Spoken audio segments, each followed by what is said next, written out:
Hello and welcome to my blog, Direct from Doctor. This is a health blog, and in this blog, I'll be giving a lot of tips on various health issues and conditions, and how to stay healthy and fit. So please stay tuned for more videos which will be coming up soon.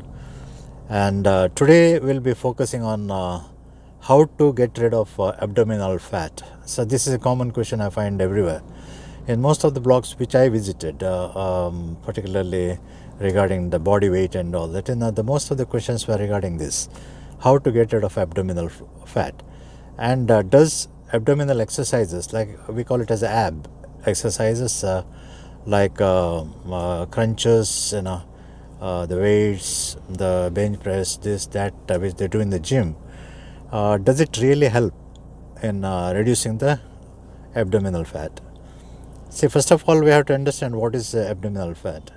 So, abdominal fat, usually it surrounds your stomach or tummy, your belly, and your hips, your thighs. So, this is called as abdominal fat, and this all comes in the same area and vicinity.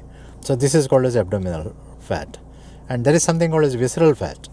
Visceral fat means there are organs inside the body, the soft organs, like the examples are heart, lungs, liver, pancreas, kidneys, your intestine. These are all visceral organs, and there are many more. So there will be a bit of fat surrounding these organs, and that is called as visceral fat. Visceral fat usually will be there in everybody, but the thing is, it will be about, say, 1/10 of your general fat, what you find in a human being.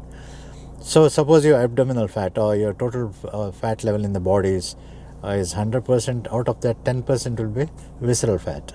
So as your body fat increases, your surface fat, what we call it as subcutaneous fat. Subcutaneous fat means under the skin. So this is all skin, right? So right under the skin, there is a layer of fat always. There's a small layer of fat. Everybody has it. So, but the thing is, this fat layer, if it goes on increasing, disproportionately, then it's not good. It's not good at all. So, why does this happen? We must know. So, as it increases, your visceral fat also increases. Visceral fat is very dangerous. It's not at all good. It leads to a lot of problems, like heart attack, high BP, this, that, including Alzheimer's disease. It has been linked to that also. Sounds scary, but don't worry about it. You can always reduce it. And your subcutaneous fat, the fat which is directly under the skin, which you can directly see. Now you can just pinch the skin, right? You can just pinch the skin, and you can see, okay, this is fatty. So similarly, the belly fat, you can pinch the belly portion or thigh portion or whatever, and you can feel that fat, between your fingers. So this particular fat goes on increasing. It's very, very common, kind of fat, which very fast it increases usually as you eat and don't exercise and all that, And some people wonder, whether we can reduce this fat by, doing some crunches, ab exercises and all that, abdominal exercises. See, we must remember that abdominal exercises can tighten your muscles. It can tone up your muscles. Okay, it can make your muscles more tight and good, right? But the thing is, most of the times it doesn't help actually in reducing your fat layer. Fine. Please understand this. It can actually tighten your muscle, it can tone up your muscle, but it cannot actually reduce your fat. It doesn't actually. So, contrary to the popular belief. Okay, it reduces a little, maybe a small percentage, but negligible it is, So then what exactly you can do? So some people say, I walk for an hour or 1.5 hours. I walk for 5 to 6 kilometers or 10 kilometers a day. I take 10,000 steps. I do a lot of abs exercises and all that, but still my abdominal fat is same. It has not come down. So what you should do now? It's very simple. See, actually, it depends on your diet and what diet you have taken.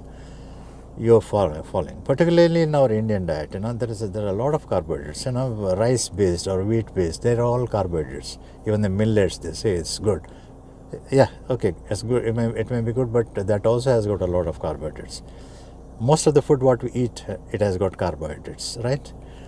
So what happens to the carbohydrates? So our body, the pancreas, there is one organ which helps us, in metabolizing all this excessive carbohydrates. So carbohydrates, what happens? It converts into glucose, right, inside the body. So this glucose is supplied to the cells. Cells require the glucose. Glucose is very much required, but to a certain quantity. So otherwise, the cells will die. So glucose is required, but it is metabolized by the liver. By the pancreas by secreting the insulin. And type 2 diabetic patients, where the insulin utilization is not good, or the type 1 diabetes where the insulin is not there. Okay, so for them, this particular glucose doesn't get metabolized so easily, and it circulates in the blood and it shows as high blood sugar, right? So what happens to the excess glucose what is circulating in the body? A part of it is stored in the liver and also in the muscles. So the liver is a fantastic organ. Okay, it metabolizes this carbohydrate and stores it for the future, right? And an additional amount of these carbohydrates are converted into fat and it is stored under your skin. So that is called as subcutaneous fat. So this is what shows up. This shows, you can see this fat. All right. Your trousers or your pants may feel tight. Your shirt may feel tight. Okay, which was fitting earlier, and so much. So you need not actually take a tape and measure. You can feel it, right? While you are wearing your old dress, it doesn't fit anymore. So that means you have become fat. So this particular layer of fat, we call it as a depot fat. Depot fat means in the future it will be utilized in case we starve. We don't eat anything. For a couple of days, we observe this what is called the fasting, or intermittent fasting. So what happens is this fat goes, a little of this fat goes, and because it gets converted again into carbohydrates, and it becomes available for the cells, right? And starvation is not good. Actually, intermittent starvation or whatever, starvation is not good. Fasting, severe fasting is not good. Okay, you can cut down on your food a bit, that's okay, but starvation is not good at all. It's not good at all, in fact. All right, it has got a lot of other bad effects, which I'll tell later in some other video. So what you should do is reduce your carbohydrates content. Suppose, most of our food contains 70 or 80% of carbohydrates. Okay, there are people who even eat 90% of carbohydrates.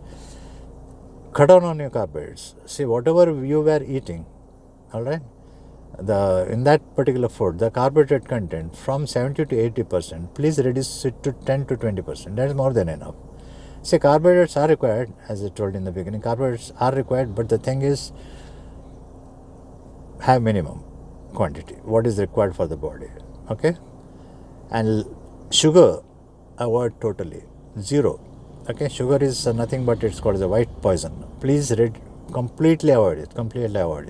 Okay, you can have a bit of sugar substitute for your coffee and tea and juice and whatever, but the thing is, actual sugar, please, no, strict no. All right.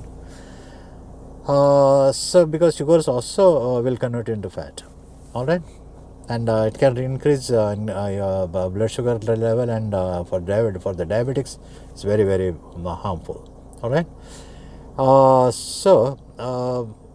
What happens if you reduce the carbohydrates in your? So what you should include instead of carbohydrates? You should include a lot of proteins. If you eat meat, you can eat a lot of poultry like chicken, egg.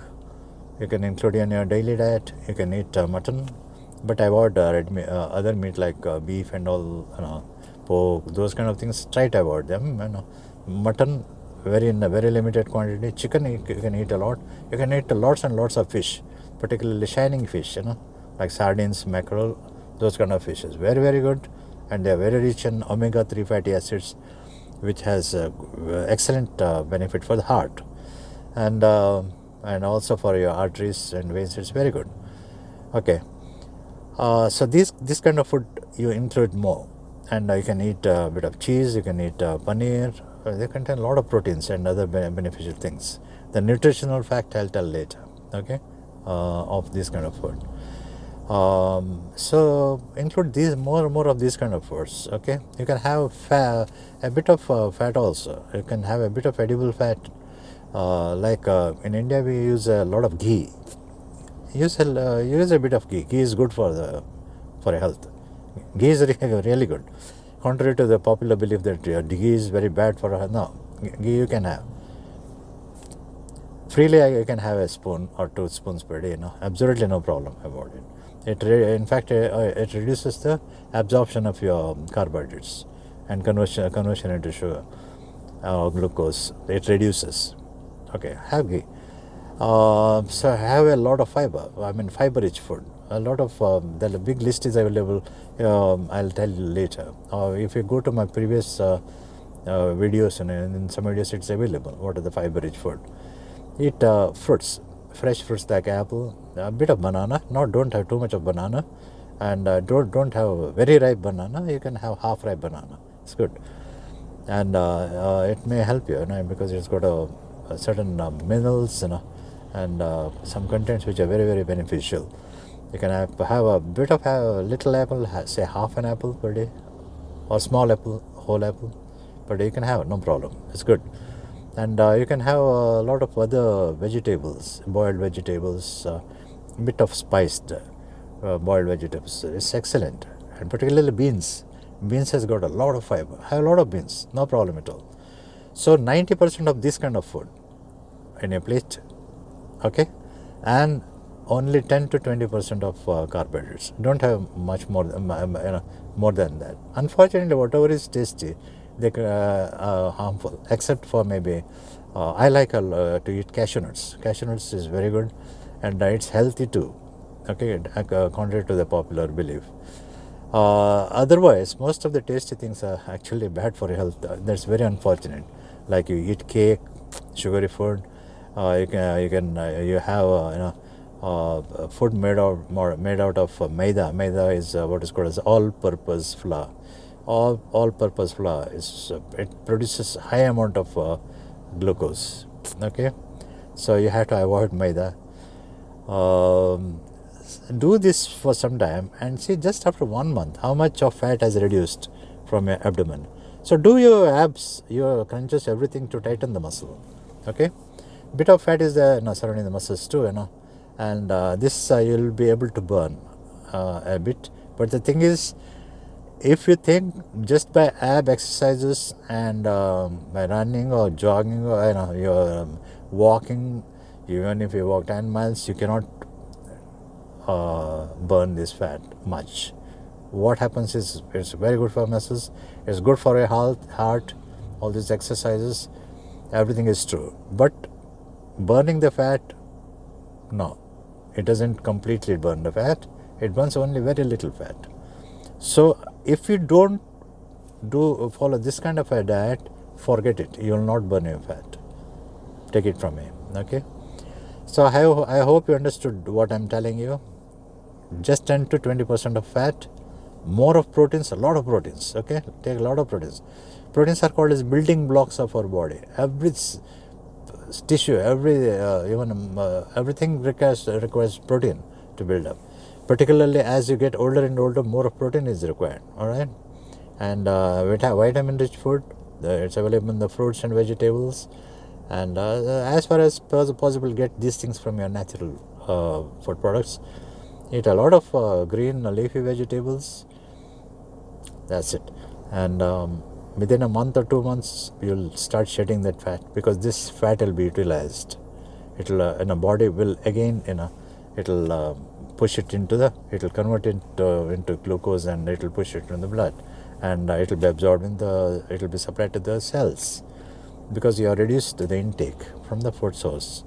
So body fat will be utilized, and it will be converted into glucose.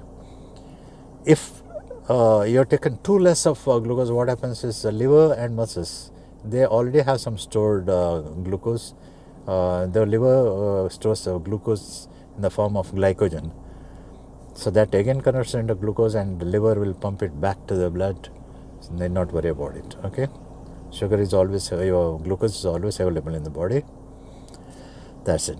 So all the best. I hope you understood. In case you have any queries, you can directly put it in the comment box. I'll be glad to answer. Okay, whatever you ask for. So please, we'll meet in the next video, which will be of another topic, useful topic. Till then, bye and take care.